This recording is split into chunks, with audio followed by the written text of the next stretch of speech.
Como disse o pastor Nivaldo, né? Jesus nos acordou nessa manhã. Então a gente já tem que ser grato por isso. Aleluia. Né? Eu estava vendo um vídeo na internet e achando um absurdo. Aliás, a moça que estava falando, ela estava falando sobre o absurdo de muitos influencers que tem na internet ganharem fama pelo que eles têm. Eles não têm conteúdo nenhum para compartilhar com as pessoas.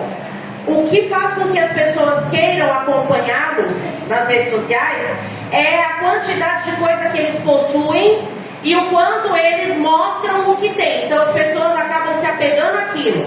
Olhar o que eles comem, para onde eles vão, o que eles conseguem comprar, e elas vão se enveredando nesse caminho e se iludindo, né? Então você vê, por exemplo, uma pessoa dar 500 mil reais numa bolsa, e ao mesmo tempo, quando você olha ao seu redor, se você olhar para a sua própria condição, você fica, meu Deus, eu não sei nem quanto é 500 reais, quanto mais 500 mil. 500 reais, eu não tenho hoje. Temos 500 mil reais numa bolsa. Aí você vai olhar, a pessoa tem várias bolsas dessa e outras que custaram mais. Aí é óbvio, o dinheiro da pessoa, ela gasta com o que ela quiser. Quem sou eu? Não estou julgando, mas para você ver como muitas vezes a gente não dá valor no que nós temos. A gente muitas vezes olha a vida do outro, acha inclusive que a vida do outro pode ser que seja melhor que a nossa, mas você não está lá. Você não está lá no dia a dia da pessoa para saber. A gente não consegue só de olhar, por isso que é muito perigoso a gente julgar, tanto para o bem como para o mal, alguém que a gente não conhece. Não é nem para a gente julgar quem conhece, quanto mais quem não conhece. Às vezes, você vê uma pessoa como essa ostentando muita situação, muito bem material, e sempre sorrindo, mas lá nos bastidores, quando ela para de gravar o conteúdo que ela quer postar, só Deus sabe como é que essa pessoa está por dentro. Só Deus sabe qual é a realidade dela. Às vezes, inclusive, essa pessoa cheia de bolsas caríssimas, ela olha e sente um tremendo vazio dentro dela. Tem até um meme engraçado que diz assim: dinheiro não traz felicidade. Aí o ator fala, mas compra. Dinheiro não traz felicidade, mas compra a felicidade. Não vou falar que ele está errado, porque se o dinheiro hoje pintasse na minha conta bancária para eu comprar minha casa própria, eu ia ficar muito feliz. Mas eu ia ficar feliz. Será que eu ia ser feliz? É a diferença. Então ter dinheiro às vezes para nós é a solução dos nossos problemas. Mas gente, a quantidade de pessoas, principalmente aqui que a gente vê na mídia, que tem muito dinheiro, não é. Tem dinheiro e se mata. Se não se mata é exatamente num ato suicida, acaba se matando aos poucos no uso da droga, do álcool, numa vida promíscua. Será que o nosso objetivo na vida é ficar feliz ou ser feliz? Já falei uma vez aqui para os irmãos que existem dados que comprovam pessoas que vivem em comunidades. Nós não chamamos mais de favela, né? Você chama de comunidade. Pessoas que vivem em comunidade, lá no meio de toda a dificuldade enfrentada, apresentam menos tendência a suicídio e depressão. Às vezes a pessoa não tem nem água encanada. Ela não tem motivo para você olhar e dizer, nossa, essa pessoa, felicidade não tem aqui. Mas ela pode ser feliz. Verdade. Se o olhar dela estiver no motivo correto. Certo? Eu ia ser muito feliz se eu crescesse pelo menos mais uns 10 centímetros para cima. Pelo amor de Deus, Jesus. Crescer para cima, o objetivo é esse. Mas o Senhor não quis que eu fosse 10 centímetros a mais. Aí agora eu não vou ser feliz? Não, eu tenho que ser feliz com o que eu tenho. A palavra que nós vamos meditar hoje fala sobre uma mulher muito pregada na história dela. Mas hoje eu gostaria que nós tivéssemos um olhar para uma outra situação dentro do caso dela. está no Evangelho segundo escreveu João, capítulo de número 4. Abre aí a sua Bíblia. Se você não tiver, vai estar aqui projetado na tela.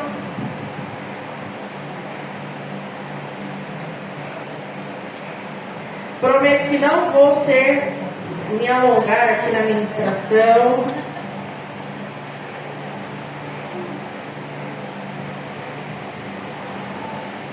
Não estive no início do culto, queridos, porque eu fui prestigiar uma entrega de faixa do meu sobrinho. Ele faz karatê e hoje foi a entrega de faixa. Aí eu fiquei até o momento em que ele recebeu lá e depois eu vim embora, porque eu não estava no início, tá? É João capítulo de número 4, a partir do versículo 1. Então, para contextualizar os amados que não conhecem essa palavra, nunca ouviram, aqui vai dizer Jesus e a samaritana. Samaritana era uma mulher que não pertencia ao mesmo povo que Jesus, e inclusive eles eram brigados, eles não se davam. Para um judeu, por exemplo, ele poderia ter um lugar para ir muito distante. Se cortar caminho por Samaria diminuísse o trajeto e fosse melhor para ele escolhia fazer o percurso mais longo, mas ele não passava em Samaria. Por quê? Por causa dessa rixa que eles tinham. E aí Jesus, ele com certeza sabia de vários lugares onde teria um poço para ele parar e tomar água. Jesus com certeza sabia, porque ele era um homem de viagens. Ele andava muito, certo? E andava bastante a pé. Então ele sabia, mas quando Jesus, ele quer ter um encontro conosco, ele vai além do que é normal para nós. Ele vai além em situações e circunstâncias que são diferentes da nossa maneira de pensar. Nós pensamos de uma forma, mas Jesus pensa de outra. Nós olhamos com naturalidade, mas Jesus age no sobrenatural. Aleluia. Por isso que muitas vezes situações acontecem nas nossas vidas e a gente fica se perguntando por quê. Quando o Senhor muitas vezes nos instrui a perguntar para quê e não por quê. É fácil? Obviamente que não. Quando Jesus então escolhe, naquele momento, com os seus discípulos, passar por um lugar que já não era vistoso, debaixo de um sol escaldante. Eu quero que, se você já teve a oportunidade de ir ao Nordeste, você sabe qual é a diferença do sol do Nordeste para o sol daqui. Mas é um sol só no sistema solar. Aí a gente lembra da aula de geografia, o Nordeste fica mais próximo da linha do Equador, aquela linha imaginária que corta o planeta, né? O globo. Aí é hemisfério norte e hemisfério sul. Como o Nordeste fica mais próximo dessa linha do Equador, pelo posicionamento do planeta, existe essa proximidade com os raios solares. Então todo mundo que está mais próximo da linha do Equador é mais quente esse local. O sol lá, 7 horas da manhã, já é esse aqui. Não, estou brincando, 6 da manhã mais ou menos, tu já está fritando ovo no asfalto já. Meio-dia enlouquece o ser humano. Os mais quentes de todos, você tem lá o Piauí, que é conhecido como a Terra do Sol, o Rio Grande do Norte. Então, é quente. Jesus escolheu então, no momento em que ele estava passando com os discípulos, passar por um lugar onde o sol estava escaldante, porque o horário favorecia essa situação. Aí você pode se perguntar, mas Jesus não tinha, será um lugar para parar numa fresca, um outro caminho, uma outra situação? Parece a gente quando está orando e fica dando dica para Deus de como que ele tem que agir. A gente ora, a gente coloca situações para Deus e fica dando dica para Ele, entendeu? Orientações, como quando eu vou pedir qualquer coisa para o Jefferson, que é meu esposo, eu vou orientá-lo de como eu gostaria que fosse feito. Por que você orienta? Porque você espera que diante da sua orientação a coisa vai sair do jeito que você pediu. Por isso que você orienta. Com Deus não dá para usar essa matemática, porque Ele é soberano, Ele faz do jeito que Ele quer e o jeito dele é melhor que o nosso. A questão é que a gente olha a maneira de Deus trabalhar com olhos naturais. Lembra sempre disso, Deus não age de forma natural, mas de forma sobrenatural. Por isso que muitas vezes, quando a gente vê a escassez escassez dentro da nossa casa, o dinheiro que não aparece, a enfermidade, você fica pensando como é que eu sirvo um Deus poderoso e estou amargando na enfermidade sendo que Ele cura. Como é que eu sirvo um Deus poderoso e estou aqui numa situação de desemprego? A gente fica colocando, por quê? Porque primeiro a nossa natureza adâmica vai gritar. Como é que eu sirvo um Deus poderoso, estou fazendo parte de uma igreja, mas eu só tenho motivo para me decepcionar lá dentro? Onde você estiver e tiver ser humano, vai ter decepção. Isso aí a gente já sabe. Você é o primeiro a se decepcionar, porque o que você orou falando para Deus que não ia fazer ontem, vai ver que hoje você já até fez. A gente é o primeiro a se decepcionar conosco mesmo. Pelo menos se você não é cheio de ego. Porque aquele que é cheio do ego não olha que tem falha, né? A falha só está no outro. Mas aí, quando você chega na igreja, você espera que isso seja menos, aconteça menos. Mas aí você cai do cavalo, que nem o Paulo, a caminho de Damasco. Você descobre que é dentro da igreja que vai ter mesmo. Por quê? Porque a gente até perguntou aqui, me refaz. Como é que o Senhor vai te refazer? Como é que Ele vai nos purificar como ouro no fogo, se não for passando pelo fogo? Como é que eu vou ficar alinhado segundo a vontade de Deus, se não for passando pela tribulação e expiação? Só aprendendo a dirigir é que eu posso pegar o carro, ligar lá, virar a chave, isso qualquer pessoa faz. Mas dirigir sem colocar a minha vida em risco e a vida dos pedestres é só se eu for lá, tirar a carta de motorista, pegar a documentação para eu pagar uma multa e ter aí os pontos da carteira tudo caído e depois aprender meu carro. Eu tenho que fazer tudo do jeito certo. Na minha vida cristã é a mesma coisa. Não vai ser mar de rosa. Se eu te chamar aqui na frente, vem aceitar Jesus como teu único suficiente Salvador, nunca eu vou poder virar para você e falar, vai ser só glória. Não vai. Vai ser uma maravilha. Não vai.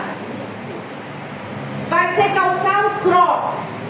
Não suporto Crocs, acho feio e esquento o pé. Mas tem gente que ama Crocs. Ai, é tão confortável, você põe o pé lá dentro, parece que está pisando numa luva. Não.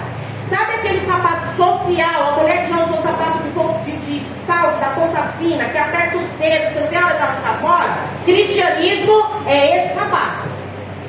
Não é confortável. Se o Rei dos Reis foi parar numa cruz para estabelecer cristianismo na terra, por que que eu, depois que aceito a Cristo, acho que a minha vida vai ser mar de rosa? Olha aí. Não vai.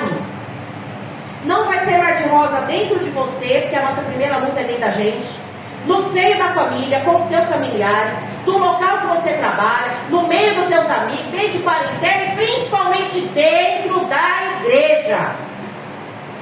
Só vai ser calo apertando, uma encravada doendo, você vai trupicar. Agora, o que Jesus quer de nós? Que a gente olhe para a cruz. Está doendo, está apertando, você não aguenta mais, mas não tire os olhos da cruz. Glória a Deus. É esse o objetivo. É forte essa palavra. O pastor do Sim Barreto, uma vez, deu testemunho de uma criança muçulmana, acreditam em Alá, mas não tem nenhum tipo de culto ou amor pela pessoa de Jesus Cristo. E essa menina era uma criança. Em algum momento da vida dela, onde ela morava, ela teve contato com a palavra de Deus. E ela entregou a vida dela para Jesus num culto infantil. Quando chegou em casa, ela foi contar para o pai muçulmano e ela apanhou. Esperando que, apanhando bastante, ela tirasse aquela ideia da cabeça. Aí, em algum momento, haveria uma reunião e essa criança foi nessa reunião com um vestidinho branquinho.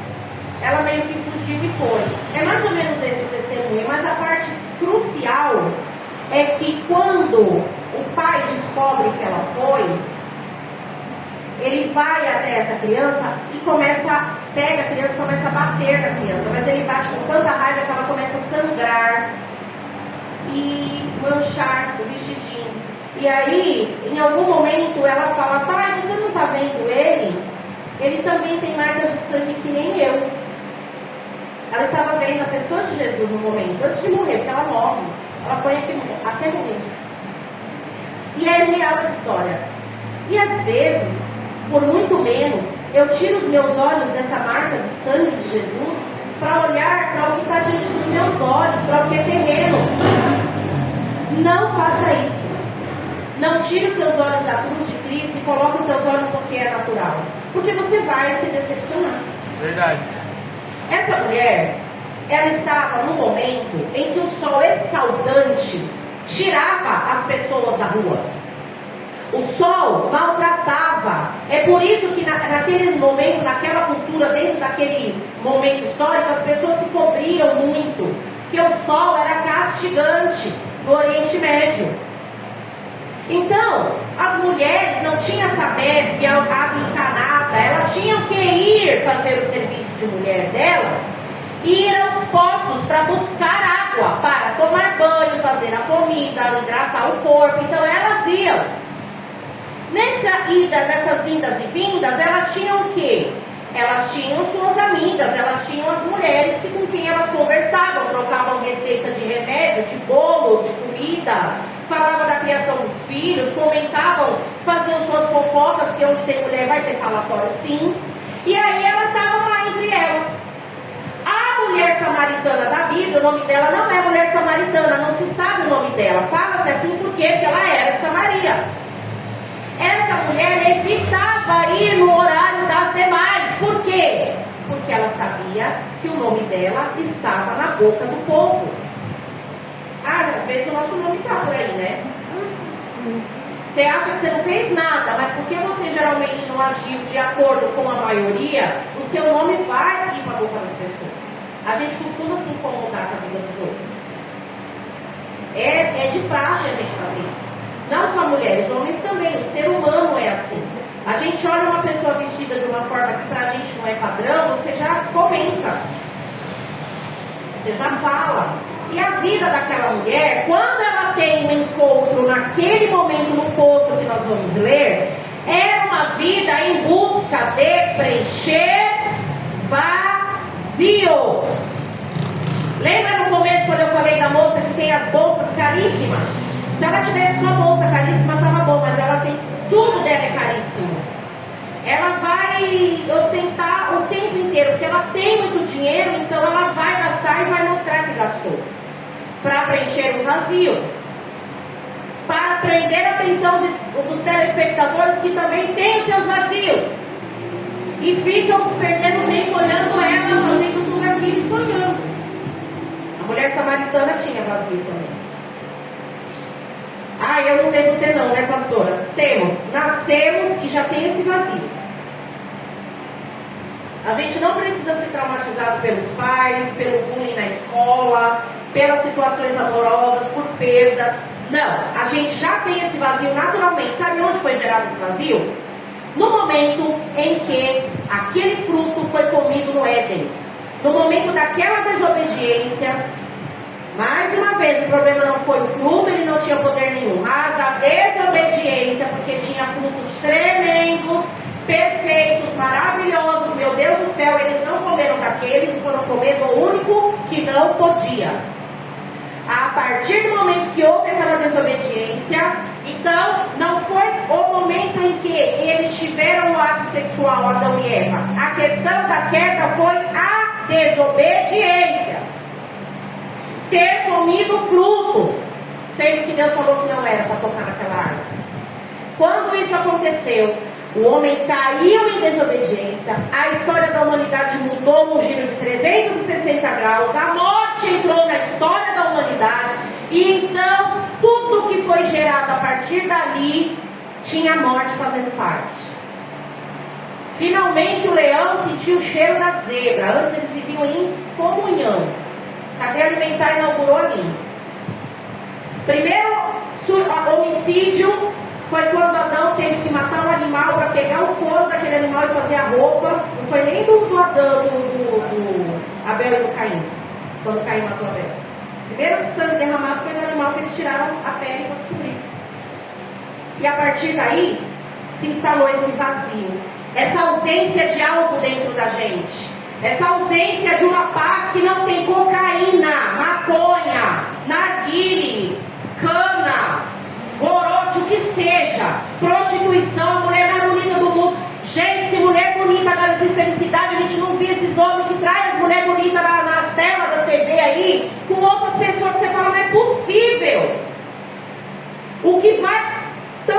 esse buraco não é uma outra pessoa, não é o padrão de corpo, não é ter uma mansão, não é possuir coisas, nem a plena saúde do nosso corpo vai tampar esse vazio. Você pode ser plena saúde, esse vazio tem o formato de uma pessoa, que não é terrena.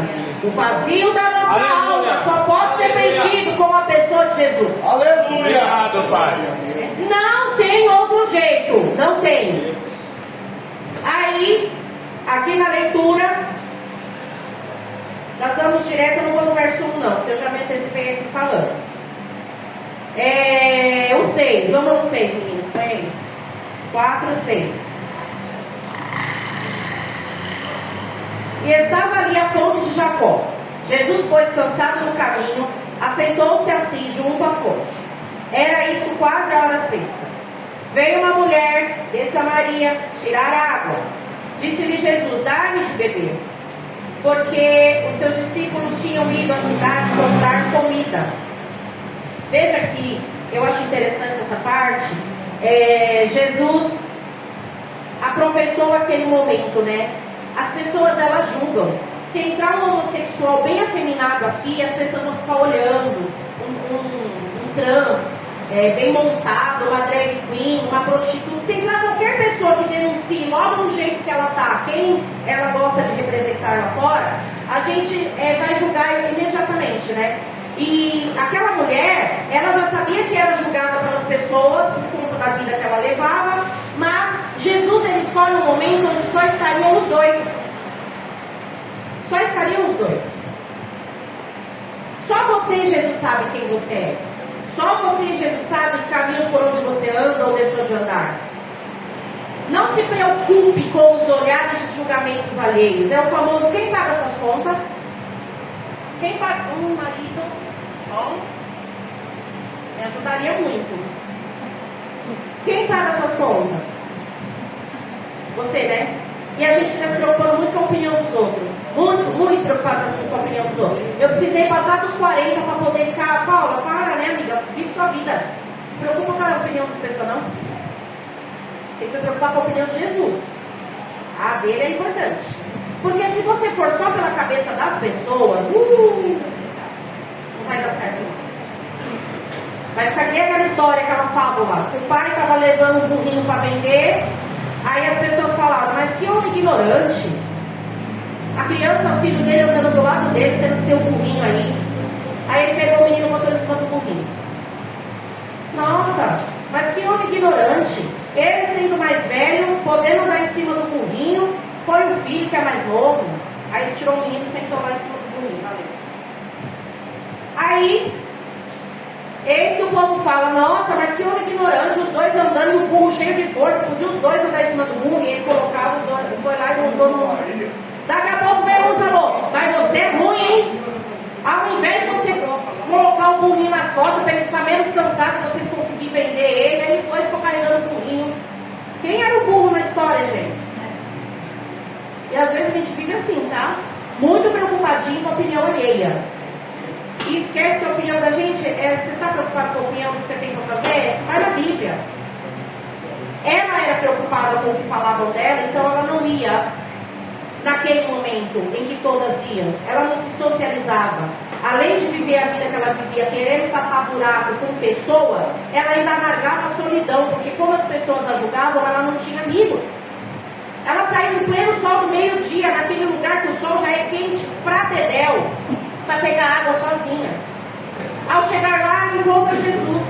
E ela já vai indagando Jesus. Olha o restante aqui da leitura. 8. Porque os seus discípulos tinham ido à cidade comprar comida. Então Jesus estava sozinho. Ele armou ali uma situação. 9. Disse-lhe, pois, a mulher samaritana: como sendo do judeu, que ele pediu água, né? Pedes de beber a mim, que sou mulher samaritana? Porque os judeus não se comunicam com os samaritanos. Jesus respondeu e disse-lhe: se tu conheceras o dom de Deus, e quem é o que te diz dar-lhe de beber, tu lhes pedirias, e ele te daria água viva. Aquela moça, a gente não sabe quando esse ciclo vicioso começou. A Bíblia não diz. Mas em determinado momento aqui do diálogo com Jesus, ela vai dizer, ela vai conversando com ele, Jesus de uma maneira muito certeira, porque o verdadeiro amigo fala a verdade. Às vezes a gente não quer falar a verdade, ser direto com as pessoas, porque você fica com dó. Ai, que vai pensar? Ai, mas ai. Jesus, ele foi direto. Quando ele cutuca ela, né? Você vai ver na leitura aqui que ele cutuca ela sobre uma verdade que ela precisava pôr para fora. Ela precisava falar. Você vai ver aqui, ó, o 11. Na hora que Jesus fala, mulher, se você soubesse quem está te pedindo água, aí ela diz no 11, disse-lhe a mulher, Senhor, tu não tens como que tirar, e o poço é fundo, onde pois tens água viva? Ela não entendeu que Jesus estava falando dele mesmo, né? E aí no 12, és tu maior do que nosso pai Jacó, que nos deu o poço, bebendo ele próprio dele, seus filhos e o seu gado? Aí Jesus no 13 respondeu, qualquer que beber desta água aí que você pega todo dia, você vem aqui sozinho pegar todo dia para fazer suas coisas em casa, quem bebe dessa água aí natural vai ter sede de novo. Aí no 14, mas aquele que beber da água que eu lhe der nunca terá sede. Aleluia. Porque a água que eu lhe der se fará dele uma fonte de água que salte para a vida eterna.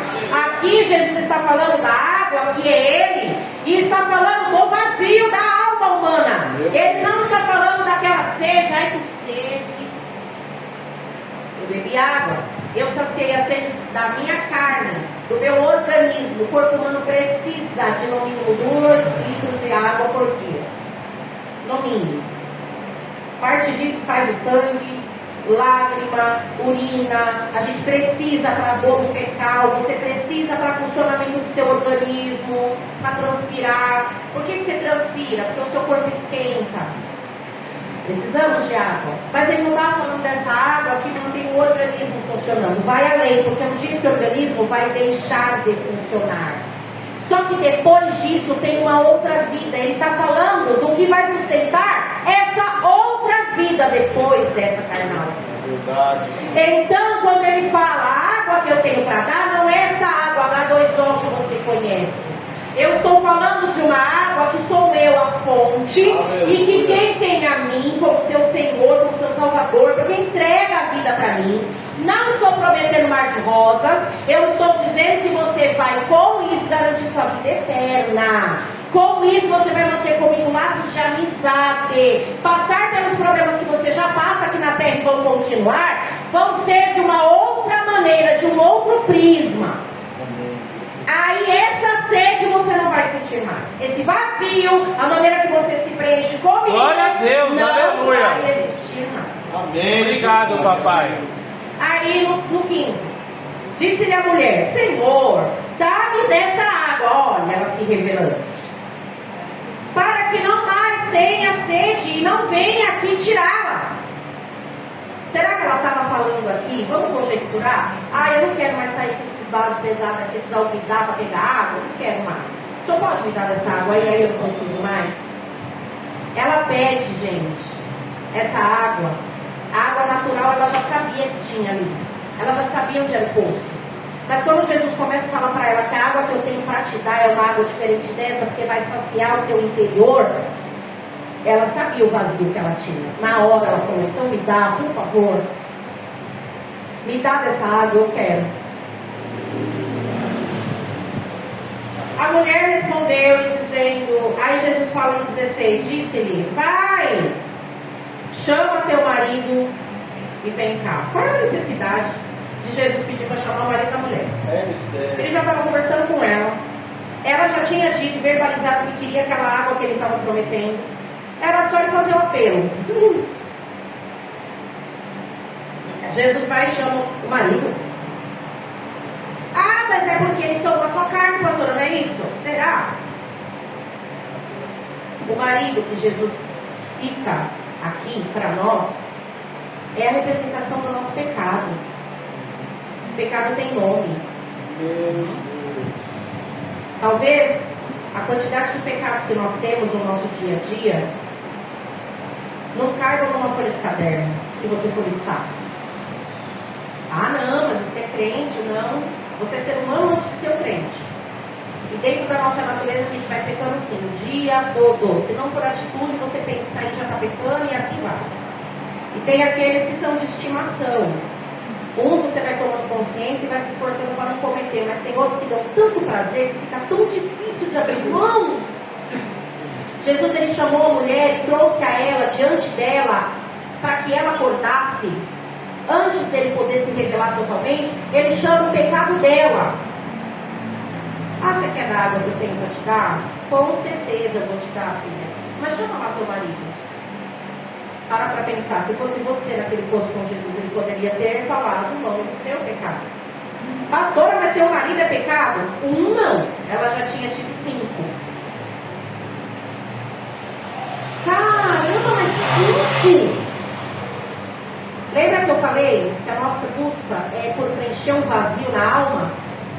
O vazio dela estava ligado à solidão que ela sentia como mulher. E ela colocava em homens, em pessoas, a solução para preencher esse vazio. Como hoje, a gente pode colocar a solução para preencher o vazio em outras situações. No caso dela, era o marido. Ela teve o primeiro, não deu certo, e ela continuou com aquele vazio, ela foi lá, outro. E aí Jesus ele pega e fala para ela assim, quando ela responde no 17. A mulher respondeu e disse, não tenho marido. Aí Jesus... Ah, será que eu confronto ela? E se ela chorar? E se ela sair da igreja? Será que eu confronto? Jesus vai com o pé no peito e fala assim, você falou certinho. Você não tem marido. Porque tiveste 5. Meu Deus. E o que você está agora? Então era 6, né? Não é teu marido.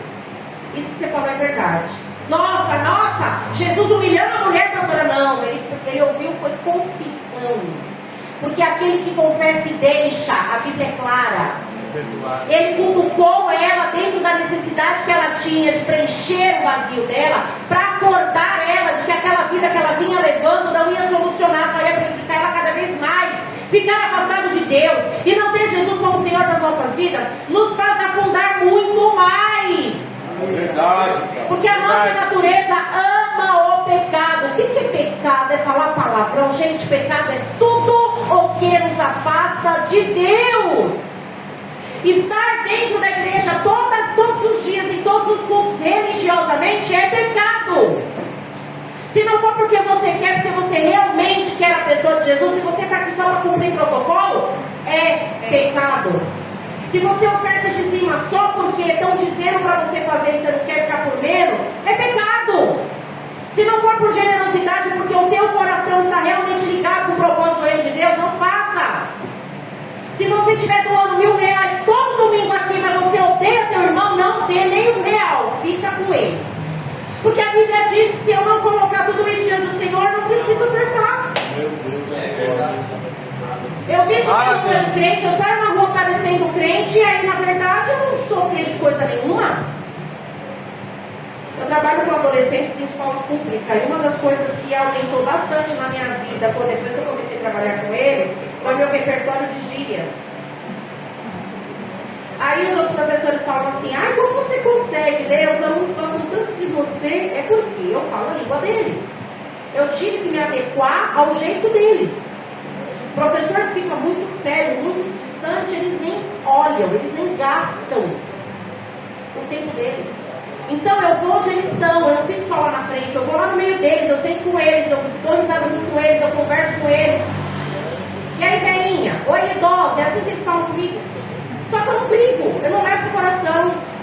Eu falo, menino, se tu chegar na minha idade, com a cabeça que eu tenho hoje, não sei, porque eu tenho que vocês tomam essas doses, tudo batizada de guache e pinga, talvez você não chega nem no 30. Ela vai ela, toda engraçadora. Eu entro na mesma coisa que eles. Aí uma vez, eles já, detalhe, eles fazem minha lição, dão minha aula, aí depois que sobra tempo, aí a gente pode jogar um Uno, conversar, jogar conversa fora, tudo na minha mesa de lição. Ou gravar um vídeo, que agora não posso gravar mais. Aí, um deles, com a gente conversando, eles falam 500 palavrões por minuto, né? Aí Um dia um deles lá conversando falou umas coisas absurdas, aí o outro virou para ele e falou assim: ô mano, você tá louco? A mulher é pastora, ô! Aí ele virou e falou assim: você é pastora? Eu falei: tô, por quê? Não parece não? Ele: não é por nada, mas você fala gíria com a gente. Eu falei: ué, mas qual é o problema de falar gíria? Você tá muito religiosinho, sabia? Porque eu podia não falar gíria nenhuma e o meu interior ser bem pretinho, bem fedidinho. Sabe por quê? Aí eu falei pra ele: é muito pior você com esse seu julgamento em cima de mim, porque eu falo gíria junto com vocês, você não tá, você não sabe, você não conhece minha vida, e você me julgar que eu não posso ser pastora por isso. Se eu for pregar Jesus lá no meio da comunidade e eu tiver que falar nessa linguagem, vai justificar eu falar gíria? Eu tenho que saber os ambientes onde eu vou, né? É verdade, né, Pro? Se você for pregar lá na comunidade onde eu vivo, é verdade? Você vai conseguir atingir os caras mais falando que nem nós. Agora você tem a imagem daquela pastora de taierzinho, sapatinho de salto, não vai ver nunca, eu. Tadinho. É a sua imagem, a sua leitura. Às vezes a gente fica nessa de ficar querendo vestir ou se manter de uma coisa que foi criada pelas pessoas para que você seja reconhecido como servo de Deus. Está todo vestido de crente, mas não estende a mão para dar um pão para quem precisa. Está todo vestidinho de crente, canta todos os louvores, sabe todos os da harpa, mas não ama. Que raio de cristianismo que é esse? Foi por isso que Jesus morreu na cruz? Fala. Entenderam?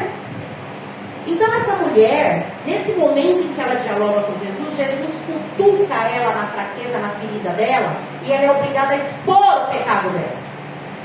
E então é quando Jesus, lindo, maravilhoso, cheiroso, no 19 diz assim: disse-lhe a mulher: Senhor, eu vejo que o Senhor é profeta. Por quê, gente? Ela vivia se esconder, porque o povo sabia da vida dela. De repente ela vê Jesus na primeira vez, ele já vai e descasca do jeito que ele fez com ela. Você não tem marido mesmo, porque você já teve 5, esse que está com você agora nem é seu. Ô Jefferson, se tu for falar assim com as ovelhas hoje, acabou, fechou em si, hein? Jesus, tá. Simplesmente Jesus escancarou para ela quem ela é e qual era a necessidade real dela. Você vai continuar arrumando esses maridos para tentar fechar esse buracão na tua alma, que você está preenchendo com eles, mas a gente aqui hoje, 2025, finalizando, a gente preenche com tantas outras coisas. Você vai querer viver sua vida inteira assim? Ou você vai tomar da água que eu tenho para te dar, vai saciar esse vazio, e aí sim você vai saber o que é viver de verdade. Jesus no 20, a coisa mais linda: nossos pais adoraram nesse monte, e vós dizeis que é em Jerusalém o lugar onde se deve adorar. Aí Jesus vem maravilhoso e diz assim: mulher, crê-me que a hora vem, em que nem nesse monte, nem em Jerusalém adorareis o Pai. Não é local, não é local. Ó.